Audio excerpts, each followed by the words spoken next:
So with the Did we just have a breakthrough? yeah, we did. I think we did.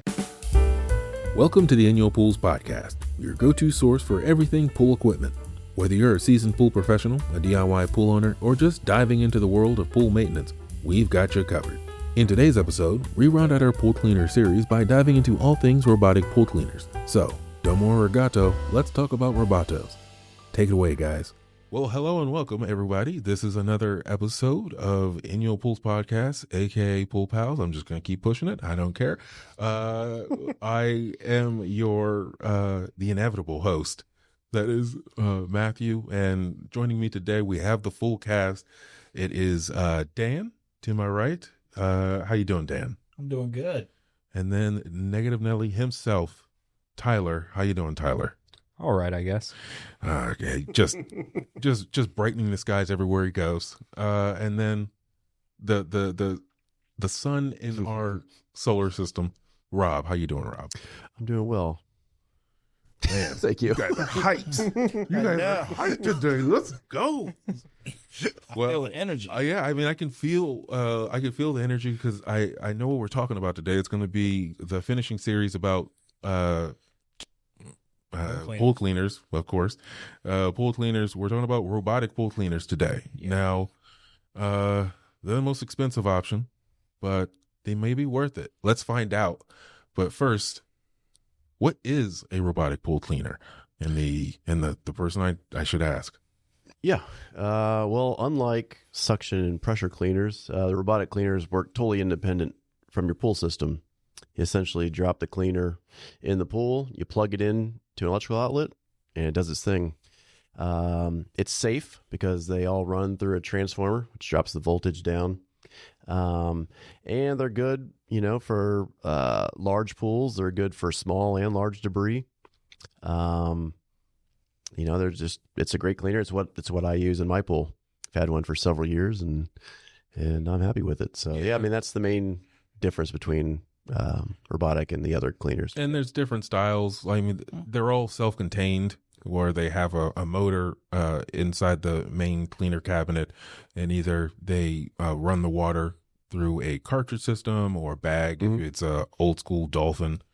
And yeah, I mean, it is I remember the first time someone told me about a robotic cleaner, and it was like, well, you're just putting a power cord into the thing. Yeah. It doesn't feel safe, but it steps it down to like 30 volts DC. Yep. So it's a pretty safe thing. And if you can afford it, I'd get one. So let's talk about why you would get a robotic pool cleaner.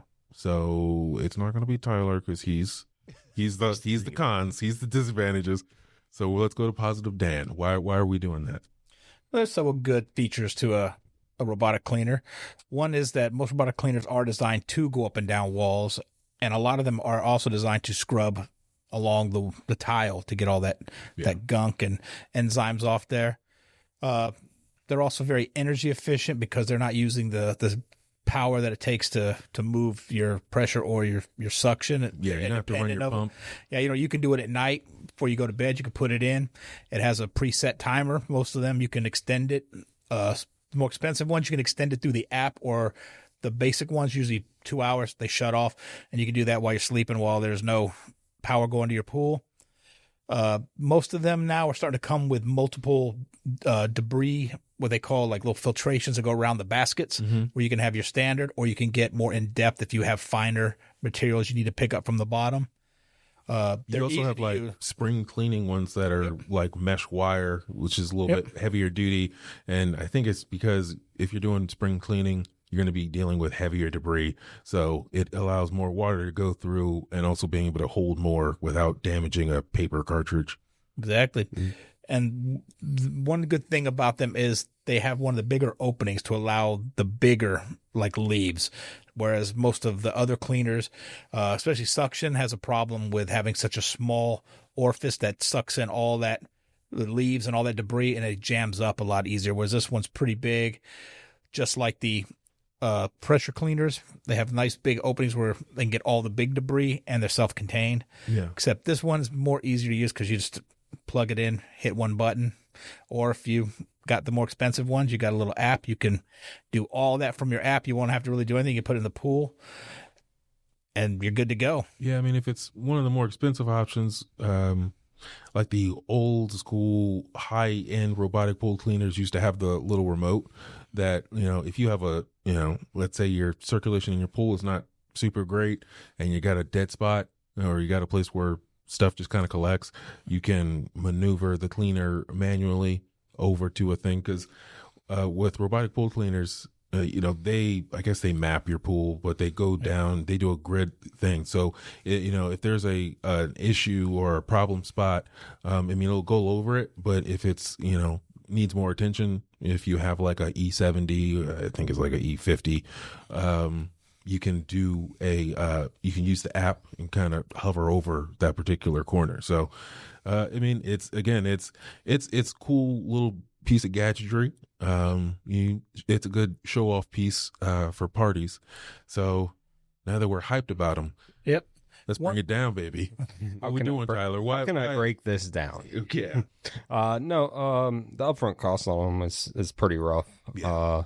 So I mean, what's the cheapest one? Probably $800-900. No, They've come down quite a bit. it's like any technology. When they first came out, they're real expensive. But now that they're so prevalent, making so many, the price has gone down because we have one that's like $599. Okay, that's not. Yeah, I mean, it's still expensive, but when you compare to a suction cleaner, which might be as low as $200 or $250, if it's a pressure side cleaner, it might be. Well, if you don't need a pump, it might be a little. Yeah. You figure MXA is going to cost about $500. Yeah, for the but that's also a higher end suction line cleaner. So, I mean, at their highest, the robotics is at their lowest. Yeah. I think another thing that kind of makes it rough is you have to take it out each time you use it. Yeah. And they can be a little heavy with the water in them. The maintenance on them, as far as repairing them, I haven't actually repaired a lot of them, but every time I've seen them open, they look confusing. So going over the parts, it can be expensive. Some of the electrical components, if multiple parts plus an electrical component goes out, it may just be best to buy a new cleaner at that point. Yeah, like a motor or power supply. Motor goes bad. Yeah, man, all right, well, you're just chucking this. Or you're going to try and see if anyone has a old cleaner you can scavenge off of. I mean, even with power supplies, those things are pretty expensive. I mean, there's essentially just a transformer. I guess with the more expensive pool cleaners, you're going to have like a PCB in there because you have Wi-Fi connectivity and all that jazz. But yeah, I mean, it's a lot of stuff to upkeep. And going back to what you were talking about with having to take it out of the pool, with it being self-contained and it's self-propelling itself through the water, but also being self-contained and holding the debris it's sucking up. I mean, it's not really good for big cleanups. Yeah. So, because, if you have a lot of leaves, anytime you see that thing not being able to move, you got to yank that thing out and then you got to empty it out. It kind of reminds me of the Polaris bag where you have a small area, and if your pool is really dirty, you're going to be pulling it in and out. Yeah. That's And that thing all cleaners. Is a little heavy. I mean, aside from your suction line cleaners, it's pretty easy to take a leaf canister off if you have one of those, but sometimes they can be heavy. There's water caught up in it. Yeah, I mean, pressure side cleaners also, I mean, there's a lot of weird little moving parts within the water management system, but if you really think about it and you pick one up, it's relatively light. Mm-hmm. I mean, it's all plastic and ball bearings and rubber wheels and stuff like that. I mean, the leaf bag is probably going to be heavier when it's full, but it's going to be a heck of a lot lighter than a robotic pool cleaner that has a whole bunch of wet debris plus a 5 to 7 pound motor, then cabinet. And so, I mean, I would say if you're older, and let's say if you're 70 years old, probably don't want to get a robotic cleaner unless you got a strong, strapping neighbor or grandson or granddaughter. I would also say a problem is they're still kind of young. I mean, they've been out for quite a few years, but they're still young and there's not as many people that are used to taking these things apart to give you help and advising you on how to do this stuff. Like if you were to call me, I'd probably be hemming and hawing because I don't know as much. Where Dan, on the other hand, he knows how to break it down, and he'll show you how to put it all back together after he breaks it down. I just don't think there's a lot of information for people that actually do this stuff. I'm sure down the road as they get older, more and more people will be prone to learning the robotic cleaners, because whenever I first started, there was one, and it was the SharkVac XL. I believe that was the only one at the time whenever I first started in the pool industry, and that thing was a whale, and it was huge. And No, that's Wanda. that's Wanda. Suction. Well, That's insider joke. yeah. Pool nerd. Well, the good thing is that certain pool cleaners like Matronics, they have reached out, and there's what they call warranty centers in just about every city. Yeah. They don't reach out to like Leslie's. They try to stick to like smaller pools. They don't do like franchises, because I haven't seen a Leslie or Penny or any of the other big franchises that have there are warranty centers. It's everywhere I've seen when I looked online was like small independent pool stores. The pool store I worked at, we were Matronics Warranty Center, as well as the Polaris one, dealing with the Polaris robotics and the Aquabots, which I'm glad those things are. I knew a couple Pennies that were actually warranty stations, but they weren't close by any means.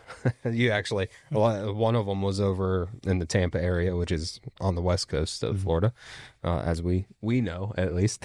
And you'd have to ship it over there. That's a cost in its own. It's going to cost a pretty penny to ship something somewhere. Yeah, there are certain parts for example, dolphin cleaners that they don't sell to the consumer. Mm-hmm. They're the only ones that can put it in, so you have to ship your cleaner into them to repair, or to a warranty center. Yeah. And they're really good at that. I would say they're good at whenever I put in a warranty claim, it's usually within a day or two we get it in. And they don't ask any questions. You just, what's wrong? Motor bad. Okay. It's under warranty. Yep. Here you go. And you'll get one in the mail. Yeah, I do feel like Dolphin has gotten better about maybe things that are out of warranty, in terms of, they kind of opened up to us to where we can now look up Dolphin pool cleaner using the serial number, so we can figure out if it's out of warranty, and also be able to pull up the parts diagram real easy, so we can help people who don't have the warranty service option. Also, we do have a couple of guides.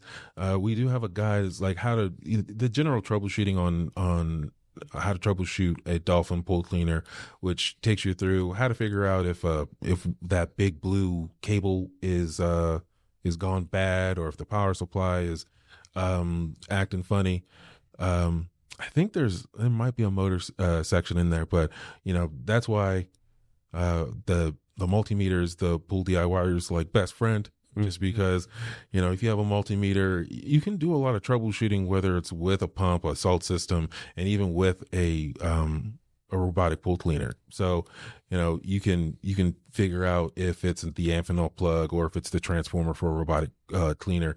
But only if you come to INYOPools.com DIY section. Nice. So there are cons. I feel like we went on, but the cons are there, but there are the plus points to a robotic.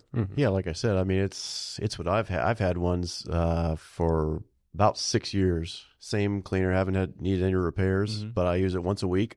I put it in there, it runs its 2-hour cycle, shuts itself off. I take it out, I hose it off, and I put it back in a deck box. And I've had really good luck with mine. It's a Dolphin pool cleaner. Do you ever rinse it off whenever? Yeah, I hose it off. Okay. Yeah, whenever I take it off, I hose it off, empty out the basket, and then put it away. And why is that important again? Just to get the chemicals off of it. Yeah, and I have a saltwater pool, so especially to get the salt water off Anytime it. you put them in a pool, you should always rinse it off, whether it's your equipment, nets, robotics. Because my sister had a robotic, and it's not. She has a screened-in pool, so she's got an Echo, and she's had it for like 9 years.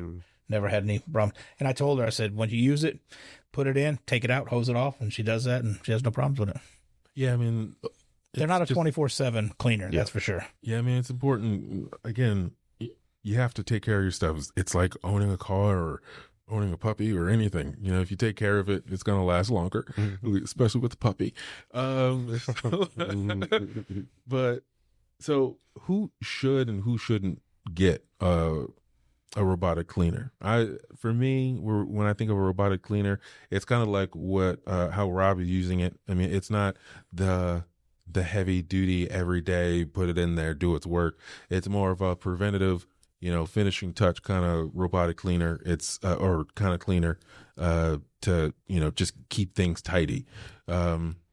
If you need it to do the heavy work of a lot of leaves, like after a spring cleanup or something like that, it's probably not the right for you. Did you say that? Yeah, I would say heavy. If you're using it for constant heavy cleanups, you're always getting a large amount of debris in there, or you're going to be babysitting it. Yeah. Or if you can't lift more, I don't know how much they weigh, but if you can't lift a certain amount of weight. But if you have a pretty decent pool and it just gets a little bit of sand and a few leaves in it, it sounds like a great cleaner. Especially if it's like screened in. Yeah. I mean, you might not even need it. I think with any cleaner, you should always, if you get a lot of debris in your pool, leaves or whatever, you should clean most of the leaves out with a leaf net. I think we covered that in the first one. They're not meant to clean up full blown messes. They're meant to maintain. I think the robotics is a little bit more. I would say clean wise, because you're only putting it in there once a week. Where your Haywards and your Polaris, you leave it in there and they maintain. Some of these properties that have a bunch of oak trees or whatever they have, they're gonna, from Monday of this week to Monday of next week, they're gonna have a large amount of debris in there. And I don't think that it won't handle the large amount of debris. I think you just have to babysit it and be ready to, hey, this 2-hour cycle's over. I got to go back out there, open it up, clean it out, throw it back in there, let it run for a little bit longer.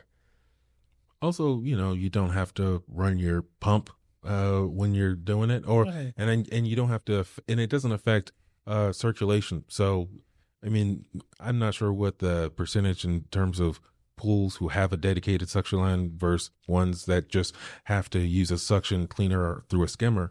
But I mean, I would imagine there's a lot more people who have to use it through the skimmer. So if you have a suction cleaner that's, a quarter or half the time, maybe more, that's hooked up to your skimmer, I mean, that's just, if you only have one skimmer, it's going to affect the kind of a pickup rate on it. You're not going to have good circulation. You're going to have floating debris. It's not going to be good. It's not going to be good for water chemistry at the, for the whole pool. So, it's just one of those things where you got to give and take, give money, and save a little bit in terms of circulation.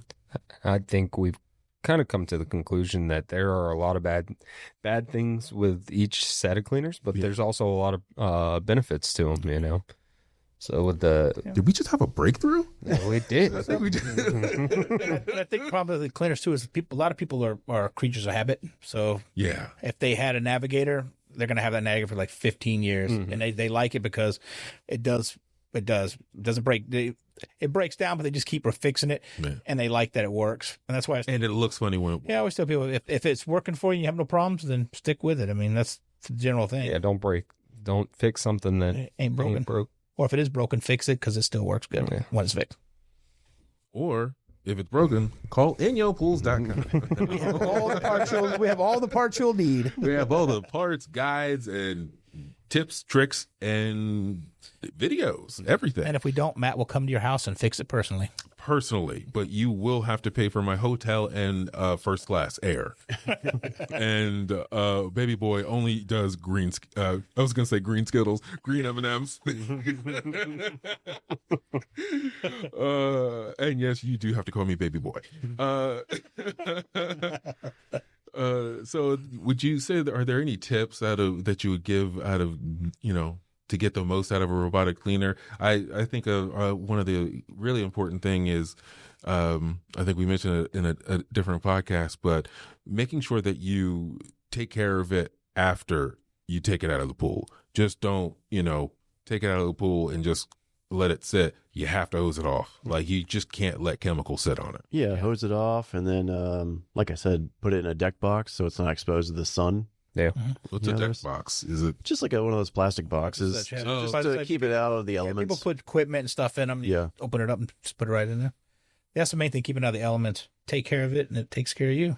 Yeah. Like the good cleaners. They're all of them are really good cleaners. Truth be told, suction, pressure, robotics are all good cleaners. So have you had to replace any brushes or anything on it? No, nothing Nope. yet. No, those brushes. How long have you had it? 6 years. Wow. Yeah. No, I mean, Is that a Triton? Yeah. Something like that.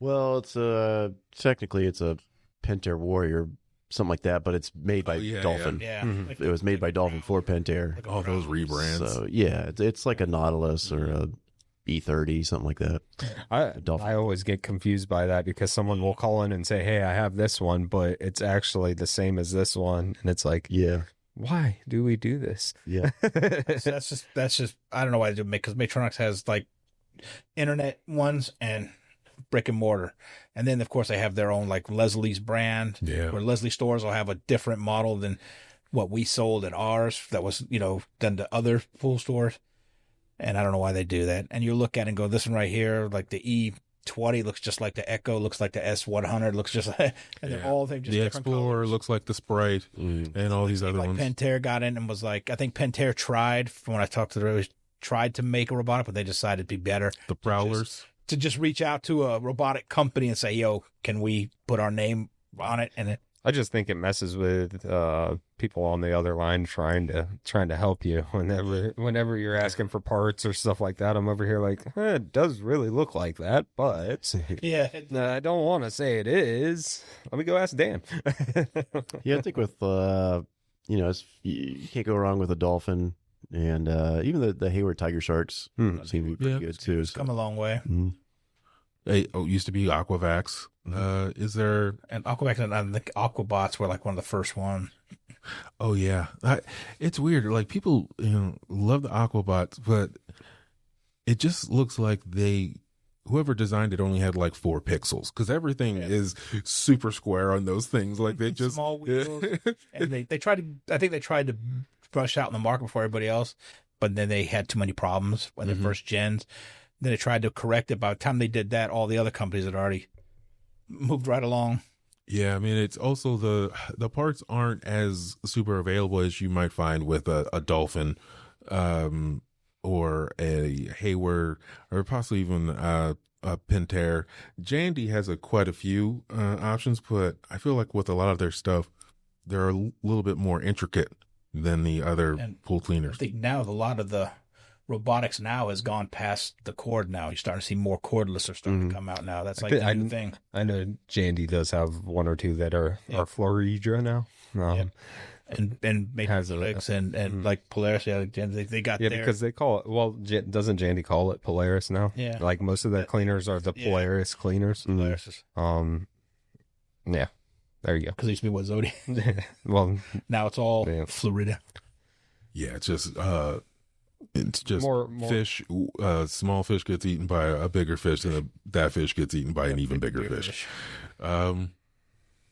Is there anything else that you want to cover about? I'm sure you got negative another 30 minutes of negative things about these. I really don't. I mean, they're not bad. Yeah. In all honesty, I like them. I like the idea of them. But just as someone who I wouldn't say cheap, but thrifty, I feel like I could get away with a suction cleaner, especially if it's something. If you're in Florida and it's a screened-in pool, you probably don't need a robotic cleaner. But they are good units. They've started to last a lot longer. Kind of if you do take care of it, because there are a good bit of moving parts. If you hose it down after, make sure that you just don't keep it in the pool like some people, and that's just gonna rot everything on it if you don't give it a rest. But yeah, I mean, when it comes to robotic cleaners, they're more of a maintaining, but not like recuperating your pool. Like you just want to, it's going to do the finishing touches on something. It's like the cleaner version of Clarifier. It's not going to kill the algae, but it'll make it a little bit better. Get all the bad parts out. But I think we gave the robotic cleaner some honey, a little bit of vinegar, but you are the big vinegar and the Hugh honey of the of pools. But yeah, I think we did a fantastic job being fair this time. Yeah. This time. But it always comes down to what we always say is What's your do your preference? research. Yeah. Whenever you go in looking for a cleaner, you can do research on all the types of cleaners till you find the one that you think will be best for your pool. Because not every cleaner is good for every pool. And Exactly. Finding that one cleaner is always. No, I agree. Yep. Thank you. Finally, something positive, right? And on that note, we'd like to thank everyone for joining us on another episode of the INYOPools podcast. If you have any questions or about robotic pool cleaners, pressure side cleaners, suction cleaners, or anything pool and or spa, please visit us over at INYOPools.com. Feel free to also follow us on Instagram, Facebook, or Pinterest. If Pinterest is still alive, I don't know. Has anyone checked on him? I haven't called him. He hasn't talked to me. But The robotic cleaner of the family. yeah, we'll have a prowler go talk to him. So thank you for joining us, and as usual, it's been fantastic. Bye. Thanks for listening to the INYOPools podcast. If you found this episode helpful, be sure to subscribe and leave us a review. For more pool tips and resources, visit INYOPools.com, and don't forget to follow us on Instagram and Facebook. Links for both are in the episode description. We'll see you next time.